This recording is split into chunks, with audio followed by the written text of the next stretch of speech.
Direktur Jenderal Pajak Kementerian Keuangan Bimo Wijayanto menyatakan implementasi pajak e-commerce atau perdagangan elektronik ditunda. Bimo mencatat sederet kebijakan insentif pajak telah digulirkan selama 1 tahun pemerintahan Presiden Prabowo Subianto dan Wakil Presiden Gibran Rakabuming Raka.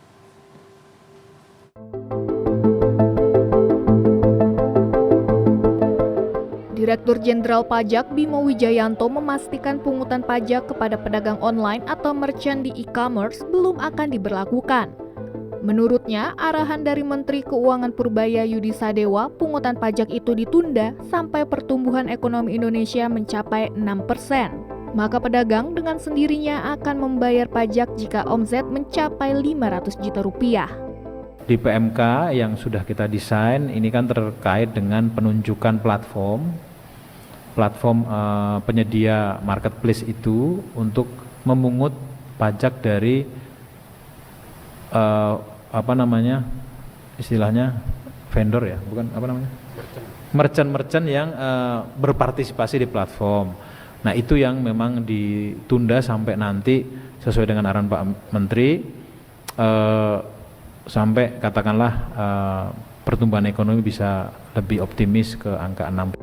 Dirjen Pajak Bimo Wijayanto juga menyampaikan insentif pajak dalam setahun pemerintahan Prabowo Gibran, antara lain insentif kepada karyawan di sektor-sektor strategis melalui pajak penghasilan PPH pasal 21 ditanggung pemerintah. Dalam insentif ini, pemerintah menanggung PPH untuk karyawan di sektor tekstil, alas kaki, pakaian jadi, furnitur dan juga pariwisata, hotel, restoran, dan kafe. Insentif ini diberikan sampai akhir 2025. Selain itu, terdapat insentif pajak penambahan nilai PPN untuk pembelian rumah tapak dan rumah susun, kendaraan bermotor listrik dan hybrid, serta tiket pesawat. Kemudian pemerintah juga memberikan insentif untuk membantu perkembangan UMKM. Insentif ini diberikan kepada UMKM yang memiliki omset sampai 500 juta rupiah tetap bebas PPH.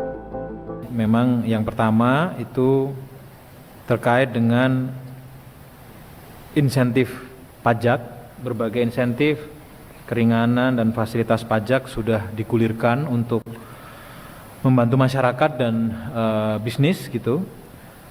Pajak yang ditanggung pemerintah, pajak PPh 21, PPh karyawan di sektor-sektor strategis, kemudian juga diskon PPN untuk terus mendorong konsumsi. Kalau kita detailkan lagi, ada PPN yang ditanggung pemerintah atas penyerahan rumah tapak dan rumah susun, kemudian PPN yang ditanggung pemerintah penyerahan kendaraan bermotor listrik dan juga hybrid, PPN ditanggung pemerintah atas pembelian tiket pesawat, kemudian PPh 21 yang tadi yang ditanggung pemerintah di sektor-sektor strategis. Sedangkan UMKM dengan omset 500 juta rupiah sampai 4,8 miliar rupiah setahun membayar tarif PPh final UMKM 0,5%. Insentif untuk UMKM diperpanjang sampai tahun 2029.